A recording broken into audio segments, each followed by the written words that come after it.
Basically, when solids are heated or provided with energy, they expand to some extent. They expand to some extent when they are heated, but the temperature should be below melting point.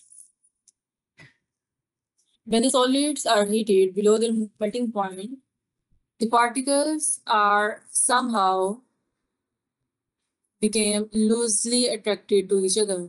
In this picture, the solid particles are very close to each other and have very strong attractive forces. But when we provide them with heat, not equal to its melting point, but with some heat, these particles may loosely attached to each other, but they're still very close together and have very strong force of attraction, as they are very strong that a minute change in heat cannot completely free them with each other. But what occurs with a minute availability of energy, these particles will be loosely attached with each other and hence show expansion. This is the case we normally seen in railway tracks. In railway tracks, the sides of the tracks are being present with some distance with each other. So these spaces are basically present here to provide some space for the solid particles when they expand, and the solid when they are heated, and the solid will expand from its normal state.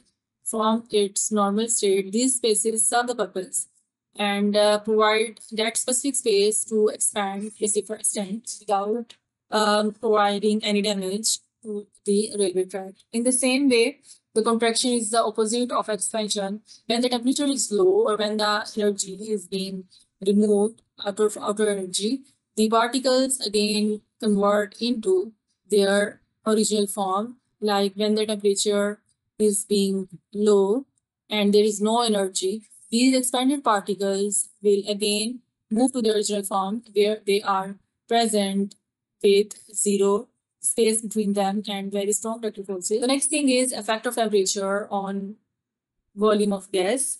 So as we have discussed before, the increase in temperature causes increase in kinetic energy of gas particles, also causes increase in spaces between particles of gas, because the temperature increase makes the increase in kinetic energy acts as the temperature is increases, the this temperature will provide it as the form of energy to the particles of gas if they are present in this stage or in this form. When we provide them temperature or energy, they will convert into more distant arrangement. So increasing temperature causes the molecules to be high in kinetic energy. They will move more vigorously towards any direction. They will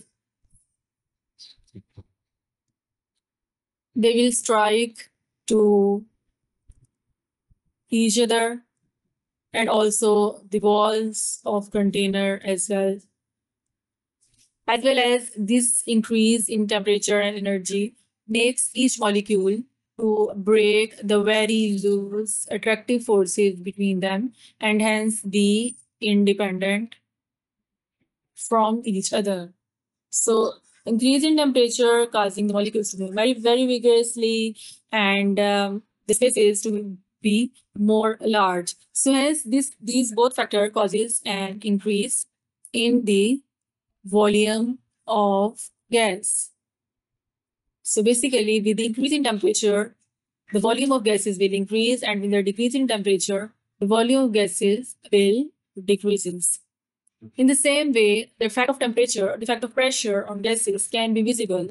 Like if we apply some pressure, the particles of gas will move closer to each other. This is the container, and here the gas particles are present. When we apply some pressure to this container, this will move downward, the lid of the container move downward, and the particles will come close to each other. And when we apply more pressure, these will move more closer to each other. Hence, by increasing the pressure, the spaces between the particles will become less, and there will be an increase in force of attraction. The force of attraction will develop between particles. So the increase of pressure will causes a decrease in the volume of gas, and the decrease of pressure will causes increase in the volume of gas. So temperature and volume have direct relationship. Increase in one causes increase in another, while pressure and volume has indirect relationship. Increase in one causes decrease in another thing. So this is very common, and this can be judged on the basis of their particle arrangement and the attraction of forces between them with respect to temperature and volume. By increasing temperature, the particles will have more kinetic energy. They will move more vigorously. Space between them will increases. The force of attraction between them will decrease. So all the characteristics will be changed on the basis of differentiating between the temperature while changing the pressure. By decreasing the pressure, the particles will move away from each other. They have more spaces between them. The attractive forces between them will also increases if the pressure is increases. So this is basically a very easy terms, but you have to be very clear. These topics very easy for you.